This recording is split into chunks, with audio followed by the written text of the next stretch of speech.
tarde. O Justiça Legal está no ar. No programa de hoje você vai acompanhar o trabalho de uma ONG que tem o propósito de inserir pessoas portadoras de necessidades especiais na comunidade, fortalecendo relações afetivas e sociais. Tem também uma conversa com o juiz Marcelo Carlim, diretor de pesquisa e aprimoramento institucional da Academia Judicial, sobre o WICLEX, uma nova ferramenta colaborativa de pesquisa legal do Tribunal de Justiça.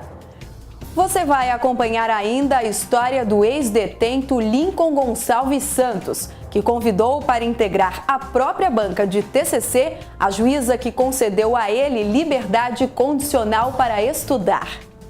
No quadro Entrevista, recebemos o desembargador Ronei Daniele, que fala sobre o primeiro incidente de resolução de demandas repetitivas no âmbito do Judiciário Catarinense.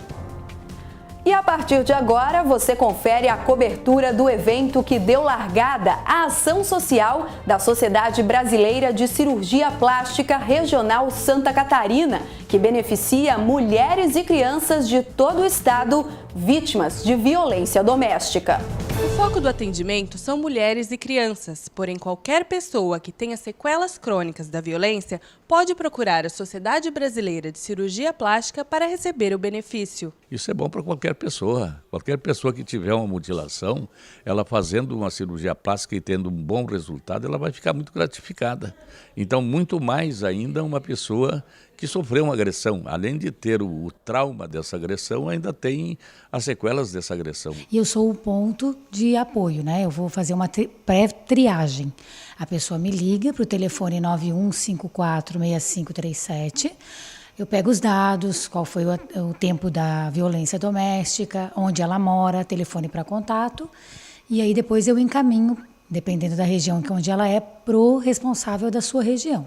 E aí, a partir dessa primeira ligação, vai ser dirigido, o paciente de Lages, tem algum cirurgião plástico na nossa sociedade que está disposto a fazer em Lages? Manda para Lages. É de Criciúma, porém lá não tem quem faça esse tipo de cirurgia. Manda para Florianópolis, manda para Blumenau, manda para Joinville. Nós vamos tentar deixar os pacientes próximos às suas casas. Nós somos 163 membros da Regional de Santa Catarina da Cirurgia Plástica Brasileira. Ou seja, nós temos, se cada um fizer uma cirurgia, nós estamos atendendo a nossa sociedade de uma maneira espetacular. Um objetivo secundário, é por isso que nós solicitamos sempre o boletim de ocorrência, para que as pessoas denunciem. A violência só vai diminuir mesmo com a denúncia, com a mudança de cultura. Porque a cirurgia plástica é o fim de um processo de reparação, que vai passar pelo psicólogo, pelo psiquiatra, mas nós somos o fim. Nós vamos corrigir um mal que já foi feito.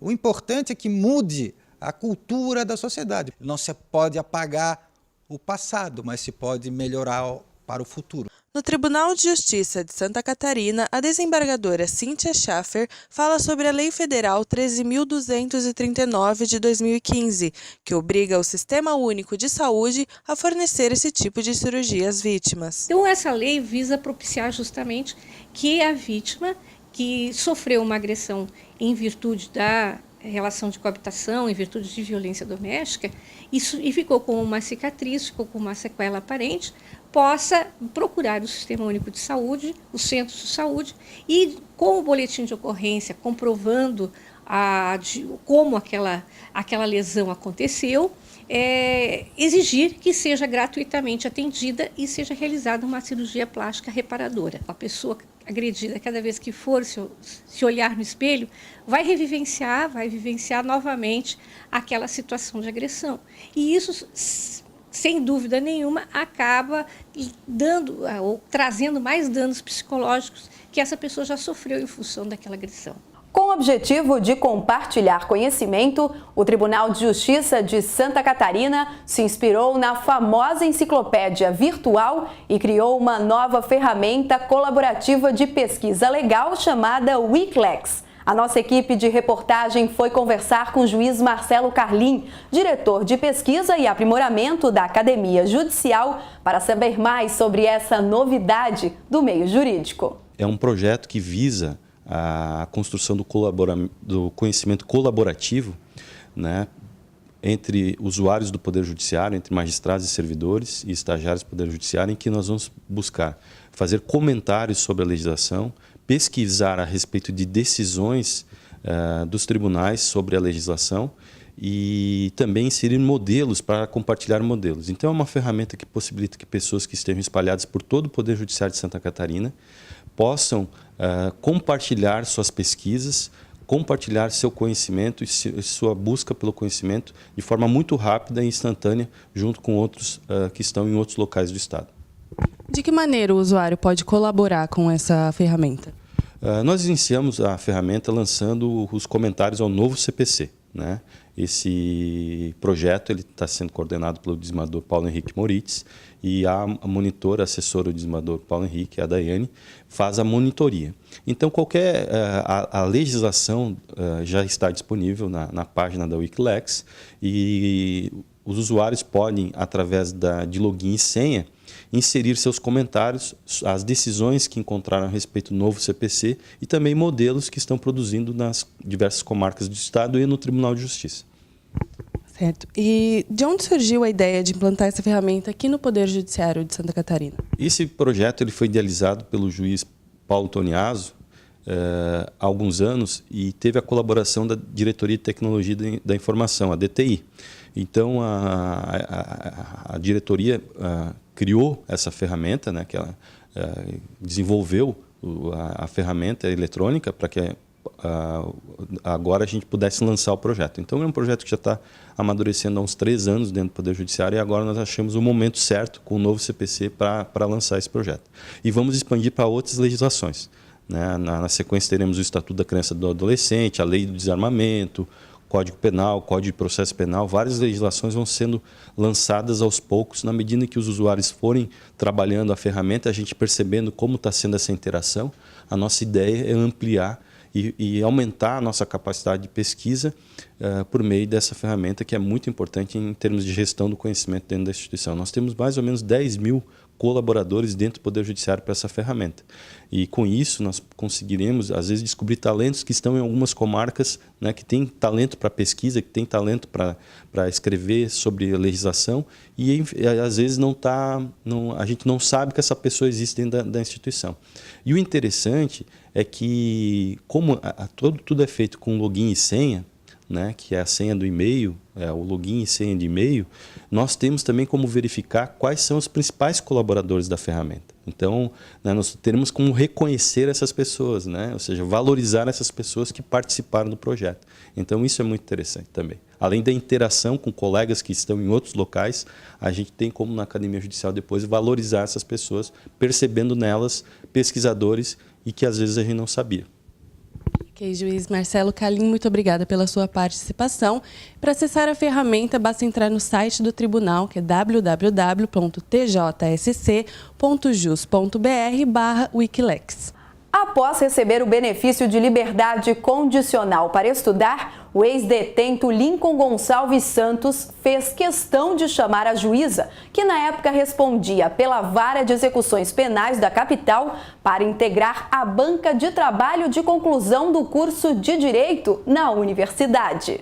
Lincoln Gonçalves Santos, recém-formado em Direito, resolveu ir contra o fluxo do dia a dia da Colônia Penal Agrícola de Palhoça e fez um pedido ao Poder Judiciário de Santa Catarina. Protocolei um pedido, só que eu só ganhei ele depois da visita que a juíza fez à Colônia Penal. Ela veio falar comigo, eu perguntei para ela se ela acreditava que alguém pudesse mudar, se alguém que se encontrasse ali pudesse mudar. E como isso poderia acontecer. Ela disse que acreditava que podia acontecer pelo trabalho ou pelo estudo. Após a juíza Denise, então, autorizar o pedido de Lincoln, ele prestou o vestibular em São José e iniciou os estudos do direito. O Lincoln já fazia parte de um perfil muito pequeno dentro do sistema prisional, que são aqueles que têm ensino médio. Hoje a imensa maioria, mais de 70%, não tem sequer o início do ensino médio que possa dar uma perspectiva de fazer um estudo no ensino superior. E essa entrada dele foi pela insistência que ele teve mesmo nos pedidos que ele fez judiciais até conseguir autorização para ingressar na universidade. A partir dessa autorização, ele participou de um processo seletivo, na mesma condição que os outros alunos, e passou a frequentar o curso presencialmente. Ele saía do sistema Ele saía do sistema e vinha para a aula, terminava a aula e ele voltava para o sistema. A pessoa que eu era lá dentro, com o estudo, com as portas que se abriram, com o convívio com os professores, com o convívio com o mundo, tudo isso mudou, né? Sim, eu era uma pessoa antes do cárcere, me tornei outra pessoa no cárcere e hoje eu sou outra pessoa. Como agradecimento pela atenção da juíza, Lincoln fez outro pedido a ela. Eu tive assim uma grata surpresa quando ele apareceu aqui para me convidar, né, perguntando se eu lembrava dele. E fiquei mais surpresa ainda quando ele me convidou para fazer parte da banca. O Lincoln, ele é um exemplo.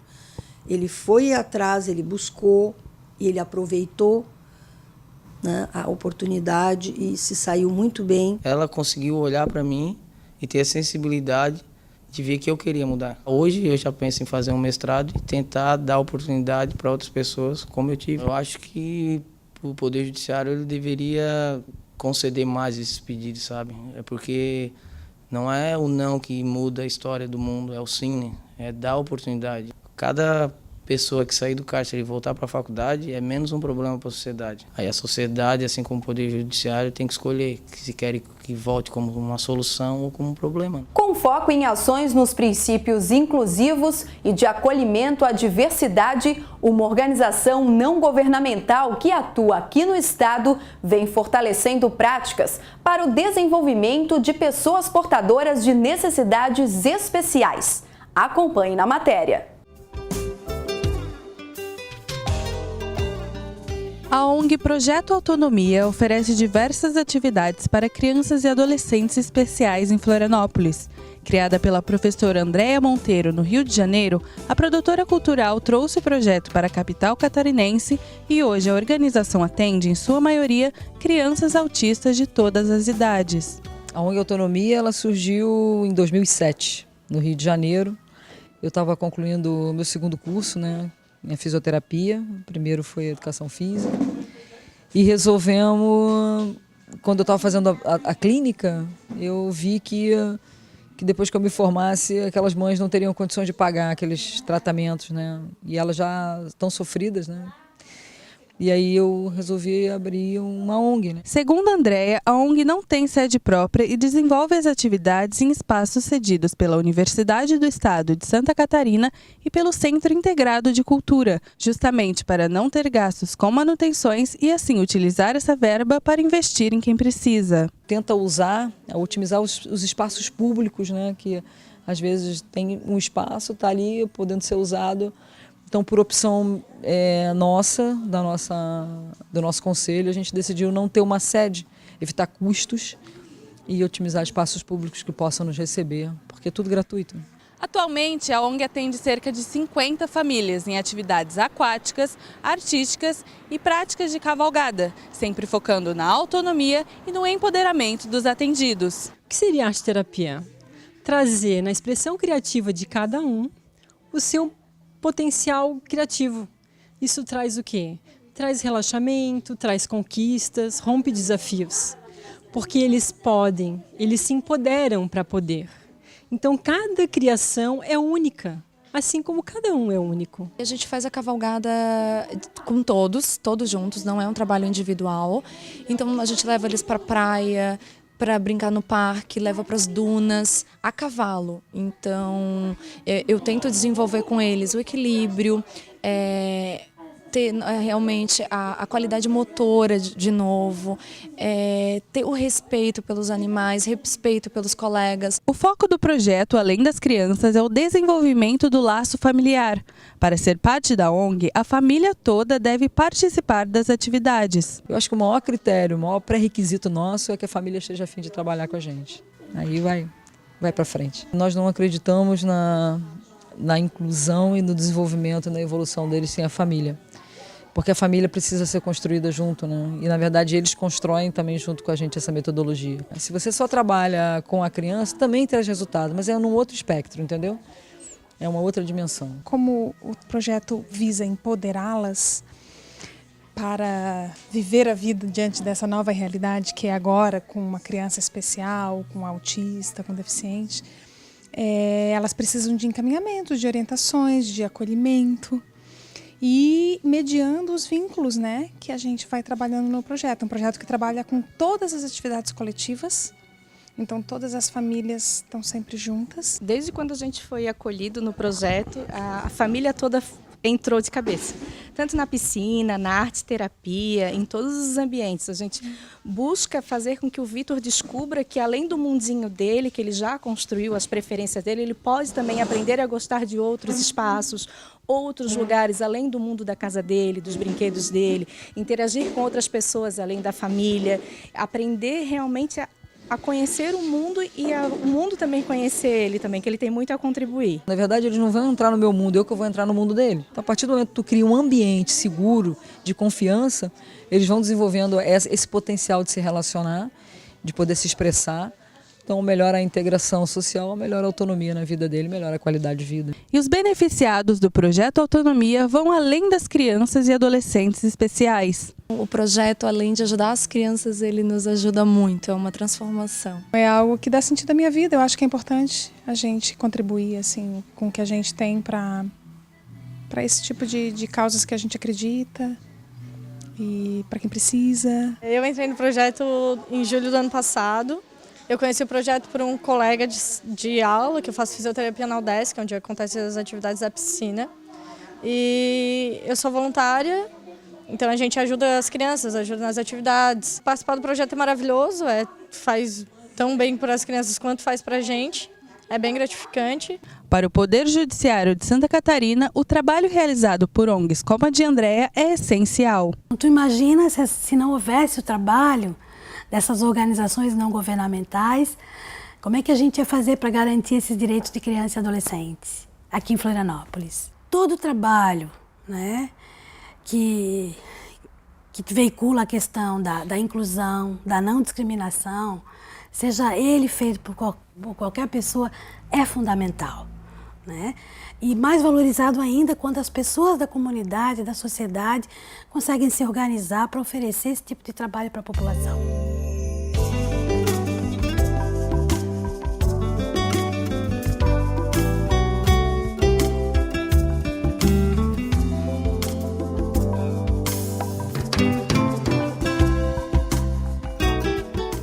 No próximo bloco, no quadro Entrevista, nosso convidado é o desembargador Ronei Daniele, que fala sobre incidente de resolução de demandas repetitivas no âmbito do Judiciário Catarinense. Não saia daí, voltamos já!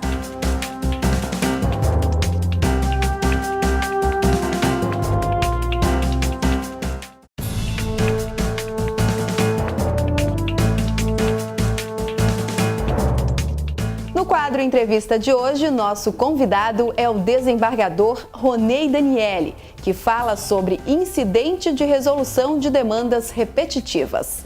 Desembargador, esse foi o primeiro incidente de resolução de demandas repetitivas no âmbito do Judiciário Catarinense. Qual a motivação que ele foi instaurado? Na verdade, esse instrumento processual é um instrumento novo, criado pelo novo Código de Processo Civil, que começou a vigorar em março deste ano, e que tem, dentro das funcionalidades da nova Lei Processual Civil, o objetivo, de certo modo, de uniformizar a interpretação da lei no que diz respeito à aplicação em casos idênticos. Então, toda a nova sistemática do Código de Processo Civil, ela tem por âmbito, por objetivo, de certo modo, proporcionar segurança jurídica ao cidadão. Isso quer dizer que se pretende que casos idênticos, que possuem o mesmo regramento legal, sejam tratados e decididos pelo Poder Judiciário de maneira uniforme. Nesse contexto, esse primeiro incidente que você mencionou, há uma série de demandas de natureza idêntica ou semelhante, entrando em todo o Poder Judiciário catarinense, que discutem essa questão da obrigação do Estado de fornecer medicamentos aos cidadãos. Há várias hipóteses em que essas questões podem ser discutidas no âmbito do Poder Judiciário, mas em algumas delas pareceu relevante discutir a questão da hipossuficiência daquele que vem bater as portas do Poder Judiciário e pede que o Poder Judiciário obrigue o Estado a fornecer algum medicamento. Então, nesse contexto, foi instaurado sim esse primeiro incidente no âmbito das Câmaras de Direito Público do Tribunal de Justiça de Santa Catarina, que pretende discutir essa questão. E qual o procedimento após a instauração do incidente? Na verdade, o procedimento ele é assim. Primeiro, se admite a instauração do incidente.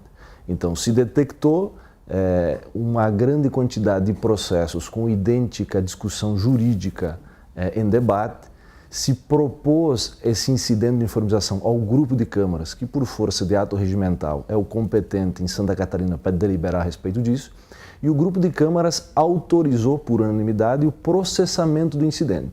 Então, autorizado o processamento do incidente, que é o que foi feito agora recentemente, há todo um procedimento específico com oitiva das partes, do Ministério Público, da sociedade civil organizada, com a possibilidade inclusive de realização de uma audiência pública para se ouvir todos os interessados e debater o assunto, e posteriormente, no prazo de até 1 ano, é que vai se julgar esse incidente e se deliberar a respeito dessa questão que foi colocada em discussão.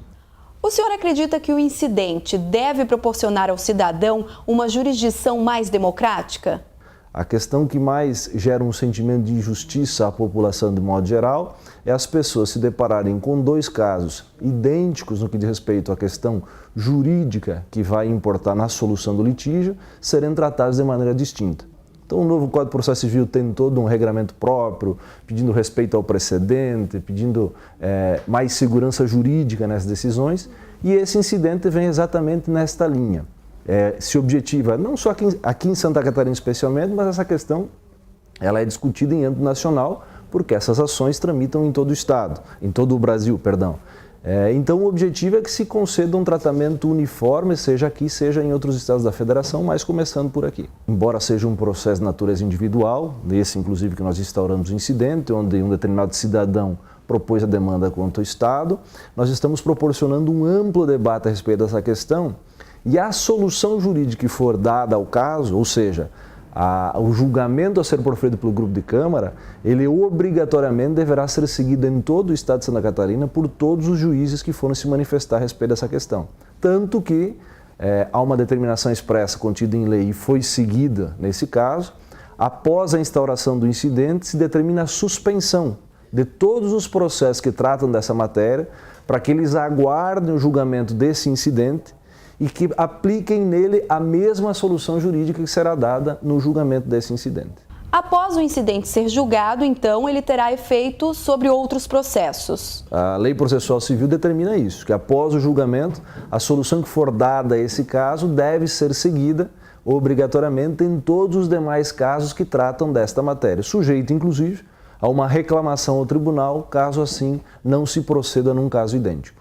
Qual é a próxima medida dentro desse prazo de 1 ano que o senhor mencionou anteriormente para esse incidente? Nós instauramos o incidente agora, o grupo de câmaras autorizou. A primeira medida que nós determinamos foi a oitiva das partes, o Ministério Público e toda a sociedade civil, OAB, uma série de instituições ligadas à área médica, a própria Federação dos Municípios, a Secretaria da Saúde, para que se possa coletar o máximo de informações técnicas a respeito do assunto e, na sequência, é possível se instaurar uma audiência pública para debater esse assunto e para se tirar conclusões prévias que podem servir de instrumento legal para o debate final e para o julgamento final da ação. Se nós formos realizar audiência pública, acredito que para o mês de setembro, provavelmente, será designada uma data oportuna para isso. Sendo instituído pelo novo Código de Processo Civil, nós podemos esperar outros incidentes de resolução de demandas repetitivas em breve? Me parece que a linha a ser seguida, nós estamos com uma nova Lei Processual Civil e tudo demanda alguma adaptação. Mas esse instrumento ele é muito importante porque pode ser um dos grandes mecanismos para resolver litígios que se repetem e batem as portas do Poder Judiciário cotidianamente, e com apenas um processo nós conseguimos dar uma solução a um infinito número de processos. Se eu não me engano, eu não me lembro de cabeça agora, mas eu apurei e citei no incidente, nós devemos ter no Estado em torno de 20 mil ações tramitando, tratando dessa questão da saúde e dessa questão envolvendo a condenação do Estado na outorga de medicamentos. Então, com o julgamento de um processo, como isso depois se opera no efeito cascata nessa questão jurídica, nós temos condição de dar uma solução mais rápida e célere para uma série de outros procedimentos. Acredito que é uma um grande número de outras demandas, de outras questões que podem no futuro ser abrangidas pelo incidente. Parece que até na questão daqui a pouco de discussão a respeito de vantagens para servidores, que são muito discutidas no âmbito do grupo de Câmara de Direito Público, várias outras questões abrangentes, a questão envolvendo a questão própria da creche, né? Se há um direito subjetivo a todo cidadão brasileiro de colocar que o Estado garanta acesso à creche. Há vários temas que me parece que não têm relevância e o que é mais importante, esse incidente ele não é um instrumento que está colocado à disposição apenas do desembargador em segundo grau, do julgador em segundo grau.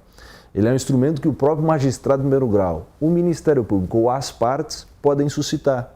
Então, geralmente é o primeiro grau onde se percebe logo de início e desde logo que há em determinadas questões virão ou já há um número crescente de demandas a respeito de uma questão de uma matéria. O magistrado, verificando isso, ele pode desde logo suscitar um incidente, isso vem ao tribunal e o mesmo procedimento que foi adotado nesse caso será adotado nesses outros que porventura poderão vir. Se o senhor pudesse citar alguns pontos positivos, além das questões que já foram faladas, de incidente de resolução de demandas repetitivas, quais seriam? Me parece que o grande ponto positivo é isso que eu lhe falei a respeito de segurança jurídica, que as decisões resultantes desse tipo de incidente vão proporcionar à população. Então vai se trazer mais celeridade, porque vai se debater com profundidade um tema num determinado momento, num colegiado ampliado, porque essas questões geralmente eram decididas nas câmaras, né, de maneira esparsa. Agora será todo o grupo reunido, vai se debater com profundidade, vai se extrair daí uma solução jurídica e a partir daí se solidifica o entendimento e se segue por aquela linha. Há também uma questão interessante, é que a lei processual civil estabelece que há uma inversão nesse caso no que diz respeito às cortes superiores, porque esse recurso ele obrigatoriamente subirá às cortes superiores para análise da matéria e poderá ser aplicado em todo o país. Então é uma medida uniformizadora e vem na linha do novo Código de Processo Civil, que quer julgamentos céleres, mas quer discussões mais aprofundadas a respeito dos temas e que a solução daí extraída ela seja uniforme para todo mundo. Qual é o grande desafio que o judiciário catarinense deve enfrentar diante desse novo instrumento? Acho que o grande desafio é fazer com que a lei realmente venha refletir o que de bom ela se propõe a proporcionar e efetivamente trazer uma melhora na prestação jurisdicional. É fato que em demandas muito repetitivas, todos nós temos a tendência, após uma análise preliminar da matéria, seguir uma linha padrão porque a matéria ela vem se repetindo.